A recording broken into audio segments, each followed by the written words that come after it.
This is week 9 for ELA W, and we are this week getting into our initial writing. We're not going to go further than the opinion statement, but our initial writing of whether or not Lori Drew is guilty of involuntary manslaughter. We are going to begin on Tuesday by reading the Missouri state law that defines involuntary manslaughter.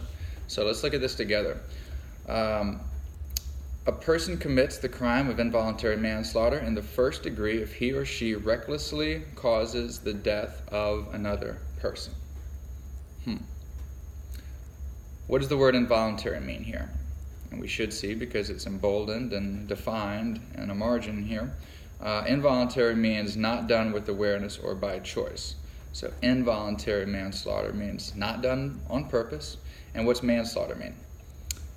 Murdering someone without intending to do so. So involuntary manslaughter then means to accidentally kill someone. Okay, so what we're going to be looking at is we're going to analyze this law. We're going to look at all the fine print of it, and we're going to try and find out, according to the law, is Lori Drew guilty of accidentally killing Megan Meyer? Now, before we go any further, let's have just your predictions and guesses. Who here thinks that Lori Drew is guilty of accidentally, not on purpose, murdering someone without intending to do so, according to the law? I imagine we're going to get a lot of hands for that. So then I want to be able to say, wait, let's pump the brakes. There's specific words in this law that we need to use as good lawyers in order to really pin her down. Because if we're going to go for a conviction here, if we want to prove that she is guilty of this, then we're going to have to look at the exact verbiage of the law and apply that to the case. So we read now the legal definition of reckless, because that's the most important word in this definition of the law. It says a person commits the crime of involuntary manslaughter in the first degree if he or she recklessly causes the death of another person. So what do we mean by reckless? Let's see. A person acts recklessly, or is reckless, when he consciously disregards a substantial and justifiable risk that circumstances exist or that a result will follow, and such disregard constitutes a gross deviation from the standard of care which a reasonable person would exercise in the situation. Okay, so that is a lot of legal mumbo-jumbo that you would be well served to have a law degree when attempting to understand this. But if we break it down sentence by sentence, I think that we can really figure it out. So let's look at the first, actually clause by clause. Let's look at the first clause. So we're going to read all the way to the first comma. Again, a person acts recklessly or is reckless when he, in this instance she, consciously disregards a substantial and unjustifiable risk. Okay, let's slash there. What does it mean to consciously disregard a substantial risk? We should see that consciously says able to understand what is going on around you. Okay. Did Lori Drew know what she was doing? That's what this is asking. Did she know? She knew she was creating a MySpace page, but did she know that she was taking a risk? Because that's the second half of this clause, is to take an unjustifiable and substantial risk. Substantial means a large amount. Did she take a risk when she created this MySpace profile of Josh Evans and sent those messages to Megan Meyer? Let's ask ourselves this as well. Did she know that Megan Meyer was depressed?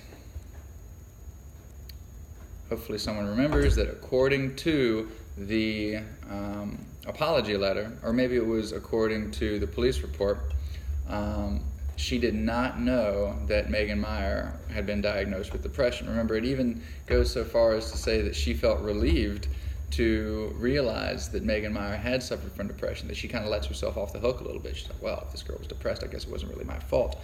But so we have to work under the assumption that she did not know that Megan Meyer was depressed. So, knowing that, did she take a big risk by creating the Josh Evans profile? Meaning, did she risk Megan Meyer's life by doing so? Let's keep reading. that circumstances exist or that a result will follow, and such disregard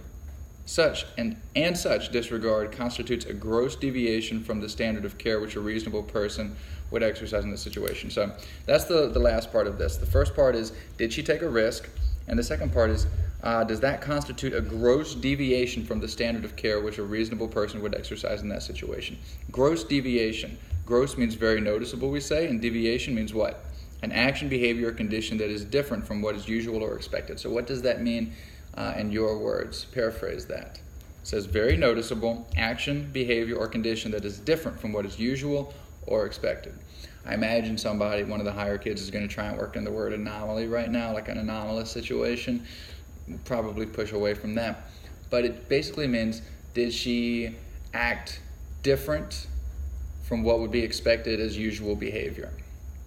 I ask you this, is it usual behavior for a 47-year-old to create a MySpace account to spy on a 16-year-old who's in high school?